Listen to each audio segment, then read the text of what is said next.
Nico, and he is my brother, and he has Pitt Hopkins. Having Nico as a brother is unique. Aqua. The mother instinct indicated there was something else which didn't feel right.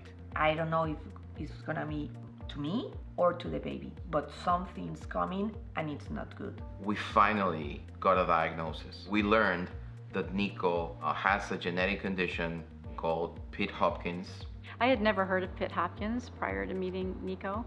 At that time, he had no communication system. When I first met Nico, he was in a wheelchair. I also had heard that he probably was going to never walk, and I had not heard anything about Pitt Hopkins. I understand it's very rare. In the United States, there's 200 cases registered. In the world, they say it might be 1,000 or 2,000. I have spent a lot of time working with children on the autism spectrum and children with developmental cognitive delays that are pretty profound. When I look at Nico, he is a little bit of a lot of that spectrum, that he's very unique in how he learns and how he expresses his emotions. Any doctor you visit, most likely they've never seen one patient with Pitt Hopkins.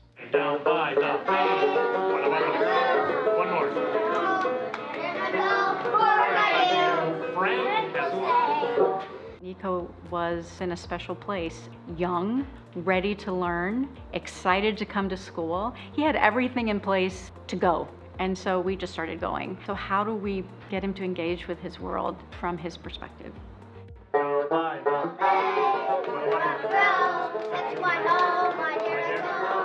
used to help him up a lot, and he would get upset by it. And I said, well, we have to learn how to do this, and I would manipulate his knees. And then one day, he moved over, got up on his knees, and stood up. Probably, I would say, within 2 months of him coming here, we told his mom and dad to leave the wheelchair at home.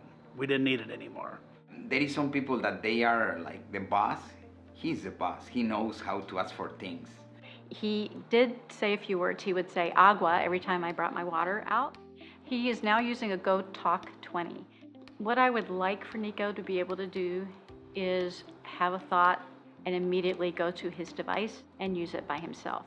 It kind of like almost everything we give him, he figures it out at some point and starts getting better at it. And I can see through the few years that we know him, all the huge change that he's doing, the progress that he's making. I think he has unlimited potential. He loves playing with balls, so they would play with balls a lot, and he would sit down and kind of push them around. Now he's a very good dancer. He's a little bit of a ham.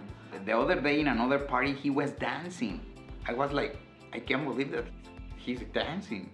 Maribel and I, we were crying. People at school always want to play with him. He's like the popular kid. He's just a special little guy. There are other people working with students with Pitt Hopkins around the country and around the world. I know it's limited, but there are people, and I want to know what they know. I don't have anybody to talk to outside my team and the family. The geneticist told us, probably on Facebook, you could find something. The foundation has been the starting point of, I think, 3 different objectives. One is creating awareness. There's this condition that nobody really knows. The second part is there's funding needed for operating as the organization that manages and collects the information and gathers the patients and the parents or the families. And then the other is the money for the research.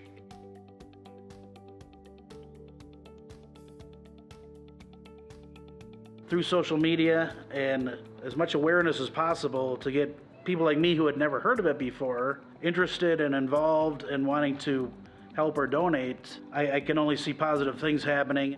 If you want to know more about what Nico has, look up Pitt Hopkins Research Foundation.